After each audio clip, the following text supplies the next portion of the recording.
Control your emotion and discipline your mind because it's all about mindset.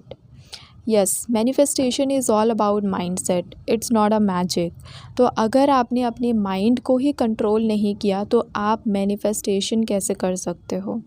यही reason होता है कि हमारी लाइफ में छोटी मोटी चीज़ें मैनिफेस्ट हो जाती हैं, बट जो बड़ी चीज़ें होती हैं लाइफ चेंजिंग चीज़ें वो हम मैनिफेस्ट नहीं कर पाते हैं, या फिर मैनिफेस्टेशन होती भी है तो कंसिस्टेंसी में नहीं होती है। कुछ चीज़ें मैनिफेस्ट हो जाती हैं और कुछ चीज़ें नहीं होती हैं, क्योंकि हमारा जो बेसिक है मैनिफेस्टेशन का वो है माइंडसेट। उस पर हमने कभी वर्क ही नहीं किया होता है, उसको हमने ट्रेंड ही नहीं किया होता है। We humans are too much attached with our wishes. तो हमारी जो भी डिज़ायर होती हैं हम उनसे बहुत ज़्यादा अटैच्ड होते हैं इमोशनली। यही रीज़न होता है कि हम अपने माइंड को यूज़ नहीं कर पाते हैं मैनिफेस्टेशन में, और या तो बहुत ज़्यादा डिले होती है हमारे मैनिफेस्टेशन में या फिर वो होती ही नहीं है। तो उसी के बारे में आज हम लोग इस वीडियो में बात करेंगे, और एक टूल के बारे में जिसके बारे में आपने बहुत सुना होगा, बट आज हम लोग उसके बारे में बात करेंगे, उसके बेनिफिट्स के बारे में बात करेंगे। बट उसके पहले हम एक लेक्चर पे बात करेंगे जो कि सर नेविल गोडार्ड ने दिया था, और उनका लेक्चर का टाइटल है ही is to give yours to receive. So lecture कुछ इस तरीके से है that I share with you what I have discovered. तो जो भी मैंने डिस्कवर किया था वो मैंने शेयर किया आप लोगों के साथ में। All you need is to assume the feeling of the wish fulfilled. आपको सिर्फ़ और सिर्फ ज़रूरत है अजम्पशन में जीने की, विश फुलफिलमेंट के जो फीलिंग है उस अजम्पशन में जीने की ज़रूरत है आपको। That's all that you need to do because he is within you. सिर्फ इतना ही करने की ज़रूरत है आपको, because he is within you. He is means God is within you. Though asleep he still grants the wishes, for that is his law. अगर आप एस्लीप हैं, सोए हुए हैं, फिर भी आपकी विश जो है वो ग्रांट की जाएंगी, बिकॉज यही उनका लॉ है। Assume the feeling of the wish fulfilled. तो उस फीलिंग में अज्यूम कीजिए, उस फीलिंग में जिए जहाँ पर कि आपकी विश फुलफिल्ड हो चुकी है। दो रीज़न डिनाइज इट, दो your senses denies it, don't weber in that assumption. हो सकता है कि आपके जो रीज़न्स है वो डिनाई करे आपकी अजम्पशन को, आपके जो सेंसेस है वो डिनाई करे आपके अजम्पशन को, बट आप वेवर मत कीजिए, अपने अजम्पशन में परसिस्ट कीजिए। You assume it, persist in the assumption, and that assumption will harden into reality if you call reality these concrete things in the world। अगर आप अपने अजम्पशन में परसिस्ट करते हैं, अपने सेंसेस को डिनाई करके, अपने रीज़न्स को डिनाई करके, तो आपका जो अजम्पशन है वो आपकी रियलिटी बन जाता है। अगर आप बाहर जो चीज़ें देख रहे हैं उसको अपना रियलिटी मानते हैं तो। But really these are the shadows. But actually में जो आप बाहर की दुनिया देख रहे हैं, जिसको आप रियलिटी मानते हैं, वो सिर्फ़ और सिर्फ एक शैडो है। The reality was the invisible state that projected itself into what we call the reality, but the real reality was invisible। जो reality invisible है वही एक्चुअल रियलिटी है, और बाहर जो चीज़ हम देख रहे हैं वो सिर्फ़ और सिर्फ प्रोजेक्टेड है इटसेल्फ, मतलब प्रोजेक्शन है। मान लीजिए कि आप एक प्रोजेक्टर है और बाहर की दुनिया प्रोजेक्शन है बेसिकली, इसका मतलब। But the real reality was invisible. But जो एक्चुअल रियलिटी है वो इनविजिबल है, उसको आप देख नहीं सकते हैं, और वही आपकी एक्चुअल रियलिटी है। That means your inner world. Have faith, विश्वास रखिए। Have confidence in that invisible state, अपने उस इनविजिबल स्टेट में कॉन्फिडेंस रखिए, भरोसा रखिए। Assume it, wear it, it will externalize itself. उसमें अज्यूम कीजिए, उसको आप जिए, wear it and it will externalize itself, और वो आपकी बाहर की रियलिटी में एक्सटर्नलाइज हो जाएगा। सो इस लेक्चर का समरी यही था कि जो भी आपकी विश है उसके एंड रिज़ल्ट में परसिस्ट कीजिए। मानो ऐसा कि वो विश जो है आपकी फुलफ़िल हो चुकी है तो आप कैसा फ़ील करेंगे, उस फीलिंग को अज़्यूम कीजिए और उसमें परसिस्ट कीजिए। आपके सेंसेस डिनाई करेंगे, आपको कई सारे रीज़न्स देगा माइंड कि ये पॉसिबल नहीं है, कैसे करके होगा, but still persist in your assumption, because आपका जो अजम्पशन है वही रियलिटी है और बाहर जो है वो सिर्फ़ और सिर्फ प्रोजेक्शन है आपकी इनर रियलिटी का।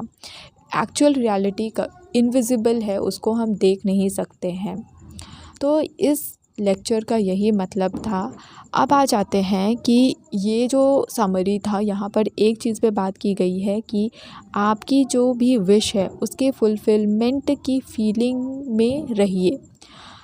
इसके लिए अब हमारे को ट्रेंडिंग मिली हुई है बचपन से ही कि जो भी चीज़ हम देख रहे हैं उसी को हम रियलिटी मानते हैं, बट ये जो कॉन्सेप्ट है ये टोटली अलग है, तो इसको डाइजेस्ट करने में भी हमें प्रॉब्लम आती है। इसके लिए जो सबसे इम्पॉर्टेंट चीज़ है वो है माइंड। यहाँ पर माइंडसेट का बहुत बड़ा रोल होता है। हम बेसिकली जो विश करते हैं उससे बहुत ज़्यादा अटैच्ड होते हैं इमोशनली। यही रीज़न होता है कि हम जो चाहते हैं वो या तो बहुत लेट आती है या फिर आती ही नहीं है, because manifestation is all about mindset.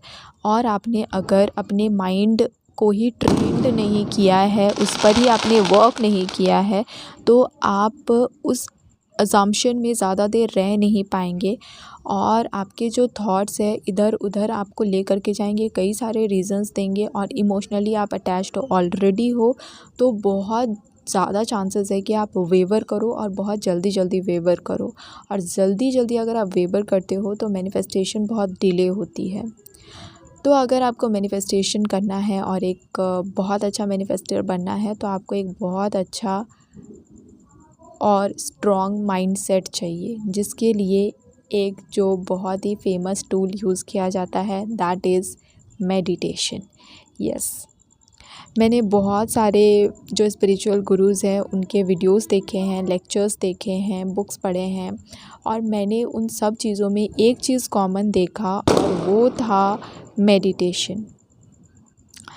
Yes, so meditation is very very important. ये आपके जो माइंड मसल्स होते हैं उसको ट्रेंड करता है बेसिकली, और आपको वो माइंडसेट देता है जहाँ पर कि आप ज़्यादा देर तक एक चीज़ पर फोकस रख सको। और हमारी जो आज की लाइफ़स्टाइल जैसी है जहाँ पर कि हम एक जगह पर टिके नहीं रह सकते हैं, उस जगह पर हम जब मैनिफेस्टेशन करने जाते हैं और कहा जाता है एक जगह पर फोकस करो, तो हमारे लिए वो काफ़ी ज़्यादा मुश्किल हो जाता है। सो यहाँ पर मेडिटेशन बहुत बड़ा रोल प्ले करता है। मैंने एक बुक पढ़ी थी, लुइस हे की बुक थी और आपने सुना होगा, वो बहुत अच्छी सेल्फ़ लव और अफ़र्मेशन की टीचर थी। उनका एक हे पब्लिशिंग हाउस भी था जहाँ से कि बहुत बड़े बड़े स्पिरिचुअल टीचर्स लाइक एस्थर हिक, उनके बुक्स भी पब्लिश हुए थे। उन्होंने यहाँ पर एक बुक लिखी थी that you can heal your life, और उनकी एक बहुत ही फेमस अफर्मेशन भी थी that you can heal your life and you need to know that. ये उनकी बहुत ही फेमस अफर्मेशन थी और उनका जो बुक का नाम था वो भी यही था that you can heal your life. उनकी लाइफ स्टोरी भी काफ़ी इंस्पायरिंग रही है कि उनका लाइफ भी काफ़ी ज़्यादा अप्स एंड डाउन्स से गुज़रा था, और उसके बाद जब उन्होंने ये सब कुछ सीखना स्टार्ट किया और अपने पेन को पावर में बदल दिया, तो उन्होंने सीखा कि कैसे जो हमारे थॉट्स होते हैं और हमारे बिलीव्स होते हैं वो हमारे इमोशंस और फिज़िकल हेल्थ को इन्फ्लुएंस कर रहे होते हैं। तो उन्होंने अपनी लाइफ में एक बुक लिखा that is you can heal your life, और उसमें उन्होंने कई सारे अफर्मेशंस दिए और रीज़न्स बताया, और उसी बुक में से एक टॉपिक है that is the benefits of meditation, जो कि मैं यहाँ पे पढ़ के सुनाने वाली हूँ और एक्सप्लेन करने वाली हूँ। So in Buddhism the mind is often referred to as the monkey mind. So Buddhism में हमारा जो माइंड है उसको मंकी माइंड कहा गया है, क्योंकि जो बुद्धिस्ट लोग थे उनका मानना था कि जो हमारे थॉट्स हैं, ह्यूमन थॉट्स है, वो बिल्कुल सिमिलर है मंकी की तरह। जिस तरह मंकी जो है बिल्कुल relentlessly swinging through trees to trees वो लोग जंप करते रहते हैं, वैसे ही हमारे थॉट्स जो हैं एक जगह से दूसरी जगह, एक दूसरी जगह से तीसरी जगह जंप करते रहते हैं। They are all over the place and never seem to stop. और जो हमारे थॉट्स होते हैं वो हर जगह भागते रहते हैं और कभी बंद नहीं होते। मेडिटेशन जो है हमें उस मंकी को शांत करने में हेल्प करता है और ये जो रेस्टलेसनेस है उसको भी क्योर करता है। As you meditate you become aware of the incessant flow of thoughts popping into your head. तो मेडिटेशन के थ्रू से हम अवेयर हो जाते हैं जब भी हमारे माइंड में कुछ थॉट चल रहा होता है, फिर हम उसको देख सकते हैं कि वो जो थॉट है वो हमारे लिए बेनिफिशियल है या नहीं है, पॉजिटिव है या नेगेटिव है। अगर हम अवेयर हो जाते हैं तो हम उसको अपने अकॉर्डिंग चेंज कर सकते हैं और मेडिटेशन हमें वो अवेयरनेस देता है। With practice, you learn to distance yourself from thoughts, reducing their power and their impact. जैसे जैसे हम मेडिटेशन प्रैक्टिस करते हैं वैसे वैसे हम थॉट्स से थोड़ा दूर होने लगते हैं और जो थॉट्स की पावर होती है हमें इन्फ्लुएंस करने की, वो पावर भी रिड्यूस होने लगता है और उसका इम्पैक्ट भी रिड्यूस होने लगता है। As a result you will experience less negative emotions and feel more at peace. और एज अ रिज़ल्ट क्या होगा, जैसे जैसे प्रैक्टिस में आगे बढ़ेंगे हम लोग एक्सपीरियंस करेंगे कि हमारे नेगेटिव इमोशंस कम होने लगे हैं और हम ज़्यादा पीसफुल रहने लगे हैं। So these are the benefits of meditation. वैसे तो मेडिटेशन के बहुत सारे बेनिफिट्स हैं और पर्सनली मैं अपनी बात करूँ तो मुझे मेडिटेशन करते हुए मोर देन 1 ईयर हो गया है और मैं ये नहीं बोलूँगी कि मेडिटेशन करते साथ ही मुझे अपनी लाइफ में चेंजेस देखने को मिले थे, बिल्कुल भी नहीं।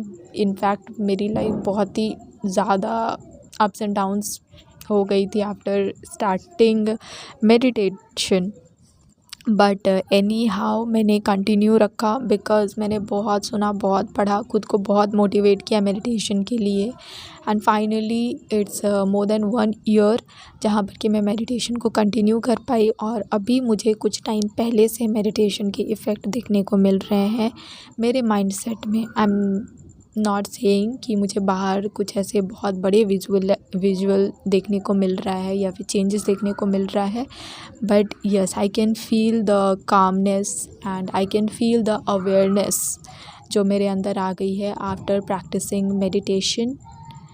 सो यस, अगर आप मैनिफेस्टेशन को अपनी लाइफस्टाइल बनाना चाहते हो तो फिर मेडिटेशन को भी अपनी लाइफस्टाइल बनाना होगा।